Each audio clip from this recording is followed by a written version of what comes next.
Assalamualaikum warahmatullahi wabarakatuh.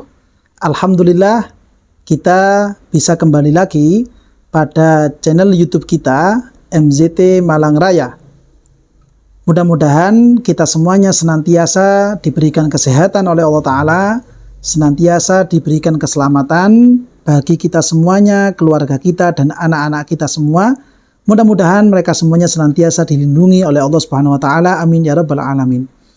Para pemirsa, para pecinta channel YouTube MZT Malang Raya dimanapun Anda berada, pada kesempatan kali ini kita masih melanjutkan kajian kita, melanjutkan pembahasan kita tentang fikih munakahat, yang mana kajian kita pada kesempatan kali ini kita berpindah dari kitab Fathul Qorib berpindah kepada kitab Al-Iqna'.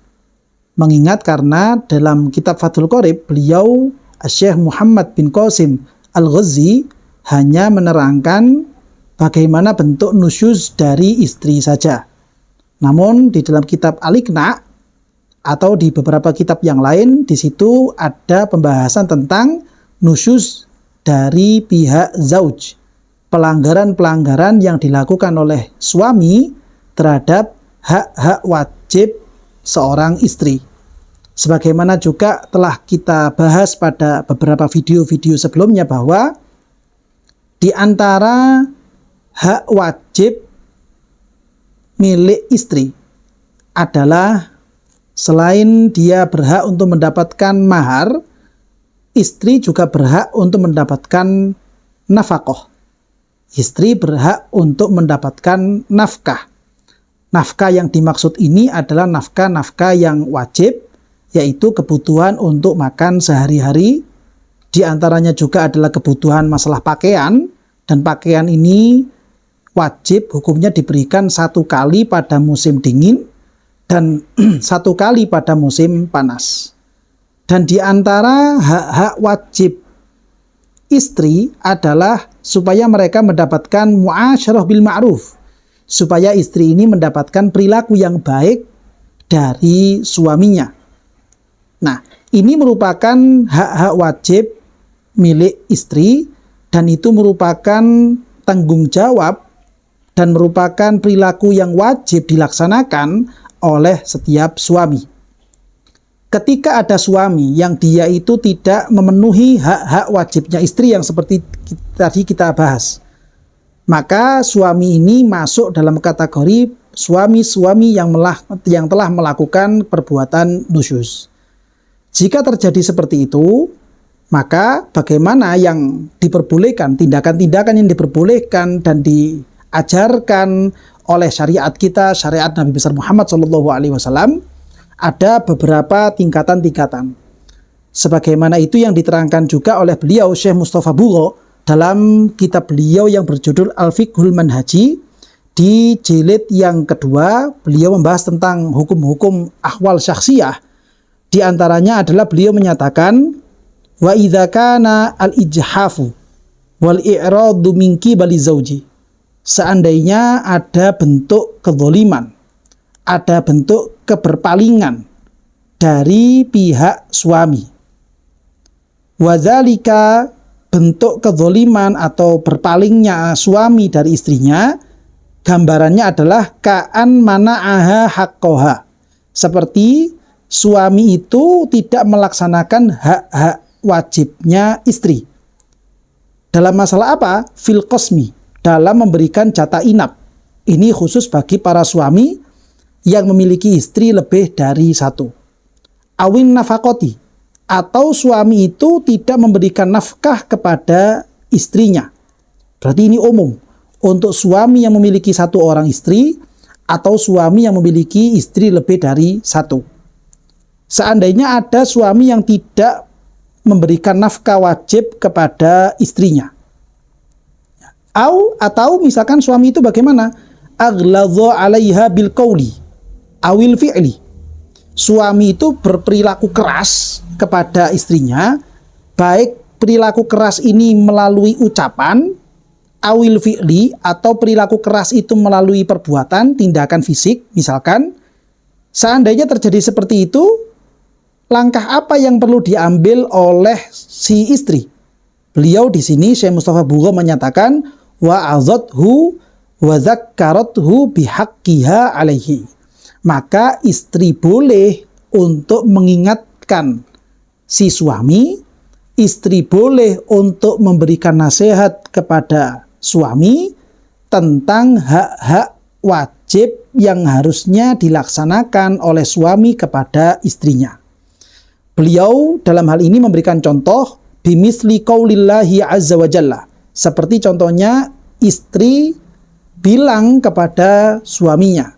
Si istri memberikan nasihat kepada suaminya dengan menggunakan salah satu firman Allah Ta'ala, yang mana Allah Subhanahu wa Ta'ala berfirman, wa ashiruhunna bil ma'ruf. Pergaulilah istrimu itu dengan pergaulan-pergaulan yang ma'ruf, pergaulan yang baik. Fa in karihtumuhunna, seandainya kalian wahai orang-orang laki-laki, kalian tidak senang, kurang suka dengan istri-istri kalian, dengan perbuatan perilaku istri-istri kalian. Allah Ta'ala menyampaikan fa'asa an takrahu syai'an wa yaj'alallahu fihi khairan katsira. Maka bisa jadi kamu itu tidak menyukai satu hal saja, padahal Allah Ta'ala telah memberikan hal-hal baik kepadamu dengan kebaikan-kebaikan yang banyak sekali melalui istrimu ini. Bisa jadi yang tidak kita suka dari istri kita itu hanya satu hal saja, atau mungkin hanya beberapa hal saja. Kita lupa bahwa kita telah mendapatkan kebaikan yang luar biasa, kita telah mendapatkan kebaikan yang banyak jumlahnya melalui istri kita, dengan wasilah istri kita. Ini yang perlu kita ingat supaya kita menjadi sadar tidak lagi berbuat zalim kepada istri-istri kita. Dan memberikan nasihat yang seperti ini kepada suami, si istri memberikan nasihat seperti ini kepada suami, hukumnya adalah boleh-boleh saja. Ketika si istri mulai merasa bahwa suaminya ini mulai enggan atau mulai berpaling dari istrinya, maka si istri punya wewenang untuk mengingatkan nasihat-nasihat yang seperti demikian.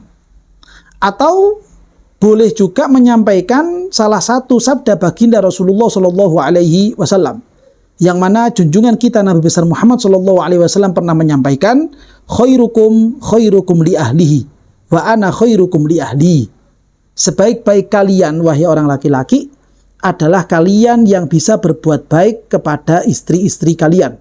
Wa ana khairukum li ahli, kata Rasulullah. Dan saya, kata beliau, adalah sebaik-baik laki-laki yang berbuat dan bersikap kepada istri beliau. Ini patut untuk kita renungkan. Seandainya ada istri yang kemudian memberikan nasihat seperti ini kepada suaminya, maka bagi suami patut untuk merenungkan dan memikirkan supaya apa? Supaya kita tidak lagi melanjutkan perbuatan-perbuatan zalim yang selama ini telah kita lakukan kepada istri-istri kita. Kita hendaknya bertobat, kita sadar bahwa kita sebagai suami memiliki tanggung jawab besar untuk merawat, untuk mendidik, untuk mengarahkan, untuk bersabar dengan tindakan-tindakan istri supaya mereka ini bisa menjadi lebih baik, dan itu merupakan tanggung jawab di tangan seluruh suami. Ya. Ini jika seandainya nasihat istri ini mempan, bisa memberikan dampak perubahan sikap dari si suami. Suaminya menjadi bertaubat dan berubah sikapnya menjadi lebih baik dan lebih penyayang kepada istri-istrinya. Lalu seandainya si suami ini tetap saja, dia tetap berperilaku kasar kepada istrinya. Si suami ini tetap berbicara kasar dengan istrinya. Tidak malah bertobat, tidak malah sadar, tapi justru semakin berkelanjutan dengan tindakan-tindakan kasarnya, dengan perkataan-perkataan kasarnya. Bagaimana? Beliau, Syekh Mustafa Bugho dalam kitab beliau Al-Fiqhul Manhaji ini menyatakan, fa'illam yasluh, kalau seandainya suami ini tidak berubah menjadi baik, rafa'at amroha ilal qadhi liyastakhlisolaha haqqoha, maka boleh bagi istri untuk mengangkat masalahnya ini mengangkat kasusnya ini kepada qadhi, mengangkat kasusnya ini kepada hakim atau kepada pengadilan agama, supaya pihak hakimlah yang kemudian memberikan keputusan atau memberikan nasihat, memberikan masukan-masukan kepada si suami, supaya suami berhenti dari kezalimannya. Ini diperbolehkan kalau memang si istri itu setelah memberikan nasihat kok tidak digubris, tidak memberikan efek, tidak memberikan dampak kepada suaminya. Alasan kenapa demikian, beliau menyatakan wali annaha la yumkinuha an ta'khudha haqqaha bi nafsiha. Karena memang si istri sudah tidak mampu lagi untuk meminta dan mengambil hak-hak wajibnya dia. Kita ketahui bahwa memang orang perempuan itu adalah orang-orang yang lemah. Sehingga ketika suami ini berbuat semena-mena, maka bagi istri seakan-akan dia tidak memiliki ruang dan peluang untuk mengambil tindakan-tindakan. Sehingga istri yang seperti demikian butuh bantuan. Butuh bantuan, dan dalam kitab ini, dalam Fiqh Manhaji, beliau menyatakan boleh bagi istri untuk mengangkat kasusnya kepada pengadilan. Kalau yang diterangkan oleh Syekh Khatib Asy-Syarbini sebagaimana pada video yang sebelumnya, seandainya si istri itu tidak mampu atau mungkin merasa canggung atau si istri ini merasa malu untuk melaporkan masalahnya dan kasusnya ini kepada pengadilan agama, maka si istri boleh melaporkan tindakan-tindakan suaminya, dilaporkan kepada orang tua si suami. Si istri melaporkannya kepada mertua, kepada bapaknya atau mungkin kepada ibunya si suami. Supaya apa? Supaya orang tua suami itu sendiri yang memberikan teguran kepada anaknya, supaya dia bisa berhenti dari perbuatan-perbuatan zalimnya. Ini jika seandainya si istri itu canggung, merasa malu atau merasa tidak mampu mengangkat kasusnya kepada pengadilan agama. Jika sekiranya misalkan si istri ini tidak mungkin juga untuk melaporkan kepada mertua, maka jalan satu-satunya kalau memang si istri ini pingin lolos, pingin keluar dari kezaliman suaminya, maka caranya hanya adalah menyampaikan keluhan-keluhannya kepada pihak hakim. Ya, ini bisa dilaksanakan, bukan kepada orang lain. Karena khawatirnya nanti kalau kepada orang lain justru bukan malah memberikan solusi, tapi justru malah memperkeruh suasana. Ya, misalkan si perempuannya ini atau si istrinya ini lapor kepada temannya, lapor kepada saudaranya, lapor kepada orang tuanya sendiri. Ini kadang malah justru tidak memberikan solusi, justru malah kadang bisa memperkeruh suasana. Sehingga kita butuh orang-orang yang bisa memberikan masukan, bisa memberikan nasihat kepada suaminya, supaya suaminya ini berhenti dari perbuatan-perbuatan zalim. Ini yang dibutuhkan pertama kali.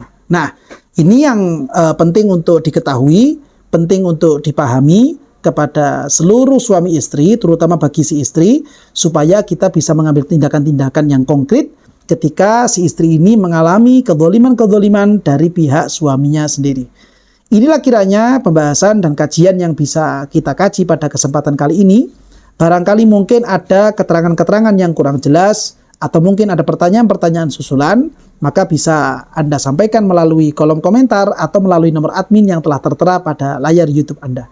Mudah-mudahan ilmu yang kita pelajari betul-betul menjadi ilmu yang manfaat, menjadi ilmu yang barokah, dan mudah-mudahan keluarga kita senantiasa diberikan tuntunan dan hidayah oleh Allah Ta'ala, sehingga keluarga kita bisa menjadi keluarga-keluarga yang sakinah, mawaddah, warahmah, keluarga yang tentram, keluarga yang damai, satu keluarga yang penuh dengan kecintaan, satu keluarga yang penuh dengan rasa kasih sayang, dan mudah-mudahan anak-anak kita semuanya menjadi anak-anak yang soleh dan solihah, bisa membanggakan hati orang tua dan hati baginda Rasulullah SAW. Amin ya rabbal alamin.